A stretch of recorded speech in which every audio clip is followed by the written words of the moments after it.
texto, com um ar fraternal, perguntou: "Você entendeu, André?" E eu, possuído de sincera alegria, respondi que sim, porque afinal eu havia assimilado a lição. Calderaro então fez aplicações magnéticas sobre o crânio do enfermo, envolvendo-o em fluidos benéficos. E me disse, após longa pausa: "Nós temos aqui, André, dois amigos de mente fixada na região dos instintos primários, gânglio basal. O encarnado, depois de repetidas vibrações no campo do pensamento, em fuga, fugindo nas lembranças e do remorso, ele arruinou os centros motores, o cérebro central, o córtex motor, desorganizando também o sistema endócrino das glândulas e perturbando os órgãos vitais.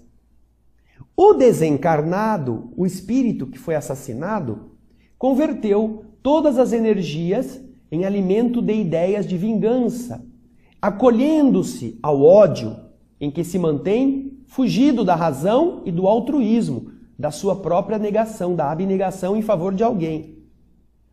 Outra seria a situação dos dois se houvessem esquecido a queda, reerguendo-se pelo trabalho construtivo e pelo entendimento fraternal através do santuário do perdão legítimo. O assistente deixou perceber um novo brilho nos olhos penetrantes e acrescentou: "Segundo verificamos, André, Jesus Cristo tinha sobradas razões ao nos recomendar o amor aos inimigos e a oração pelos que nos perseguem e caluniam. Isto não é mera virtude, mas princípio científico de libertação do ser, de progresso da alma, de amplitude espiritual. No pensamento, André, residem as causas. Vai vir uma época em que o amor, a fraternidade e a compreensão, definindo estados do espírito, serão tão importantes para a mente encarnada quanto o pão, a água, o remédio. Já são hoje. É questão de tempo. É lícito, é correto esperar sempre o bem com o otimismo divino. A mente humana, de maneira geral, eleva-se para o conhecimento superior, apesar de, por vezes, parecer o contrário. Nossa, puxa vida, que bacana! Olha só que ensinamentos neste capítulo nós estamos encontrando. Você pode pensar sobre você. Você pode observar se você está sendo puritano, aquele santão de igreja, aquela santona de missa, de centro espírita, e só viver isto, sem nenhuma realidade, não trazer essas mudanças que nós aprendemos na nossa vida, para que nossa vida represente os ideais que nós já conhecemos, por aquilo que ouvimos, por aquilo que lemos. É um erro viver dentro da igreja. Não porque a igreja não seja boa, mas porque nós precisaremos viver aquilo que aprendemos fora dali. É lá fora que estão os desafios para que aquilo que nós assimilamos de verdade seja eficiente em nossas escolhas.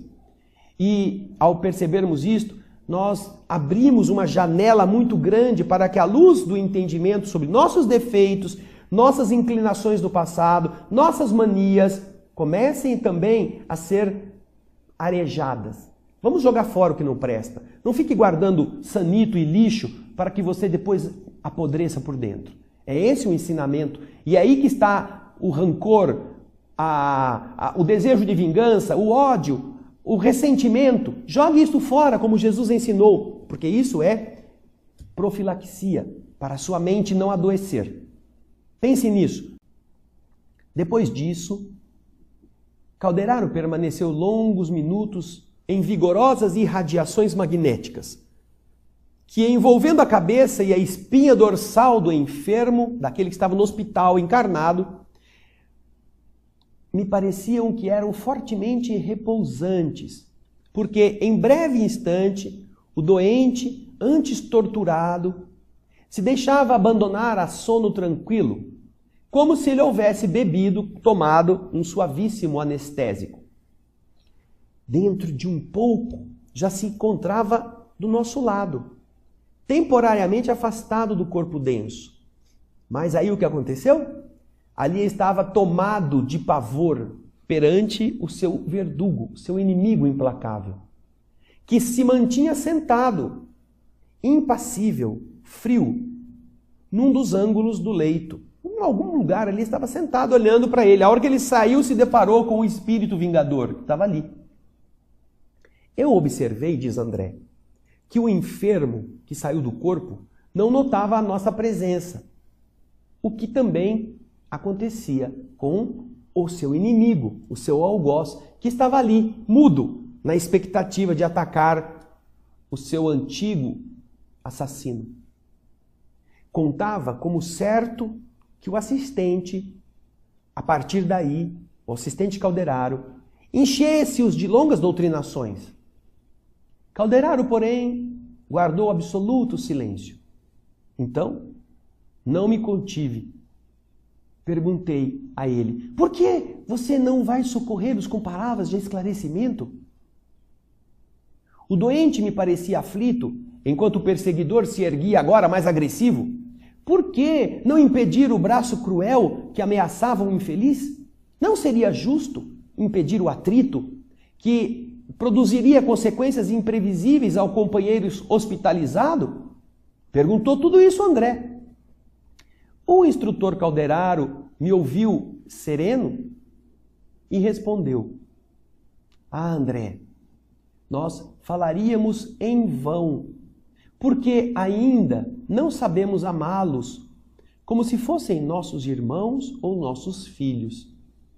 Para nós dois, espíritos de raciocínio um pouco avançado, mas de sentimentos menos sublimes, eles são dois infortunados e nada mais.